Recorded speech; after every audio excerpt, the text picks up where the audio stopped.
کہ صبح صادق سے آپ کھانا پینا یہ کہ بند کر دیں گے، لیکن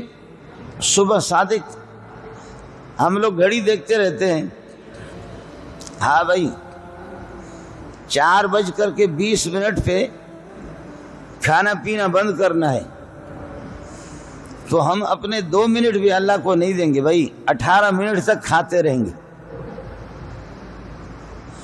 ایسے گھڑی دیکھ رہے ہیں 18 منٹ تک، اور بعض لوگوں نے گلاس چڑھائے ہوئی ہے، چائے کے کپ وہ پی رہے ہیں،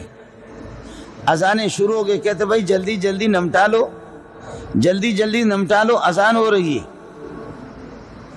آپ کو معلوم ہونا چاہیے کہ اذان ہمیشہ وقت سے باہر دی جاتی ہے، اذان رات میں نہیں ہوتی، صبح صادق شروع ہو چکا ہوتا ہے، صبح صادق شروع ہو چکا ہوتا ہے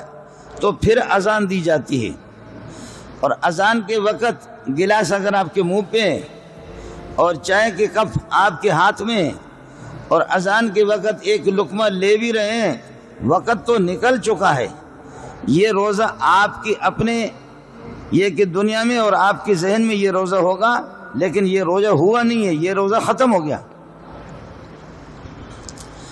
البتہ یہ کہ کفارہ نہیں، آپ پر نادانستگی میں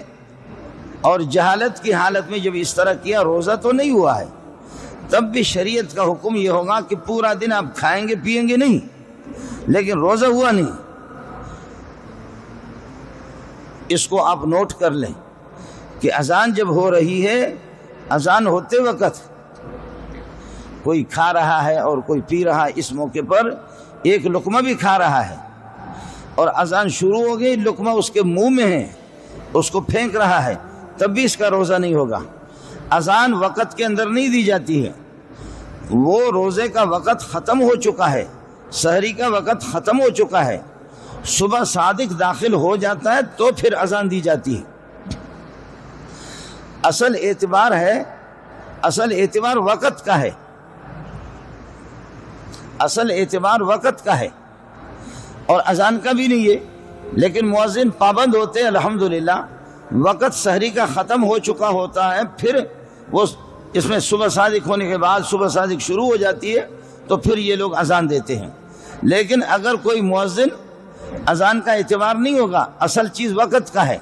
لیکن مؤذنین اللہ ان کو جزائے خیر دے، یہ لوگ وقت کی پابندی کرتے ہیں۔ لیکن فرض کر لو اگر کوئی مؤذن 5 منٹ 10 منٹ پہلے اذان دیتا ہے، وہ دے دے، اس سے کوئی فرق نہیں پڑے گا، آپ اذان کے بعد بھی کھا سکتے ہیں۔ اصل اعتبار وقت کا ہے۔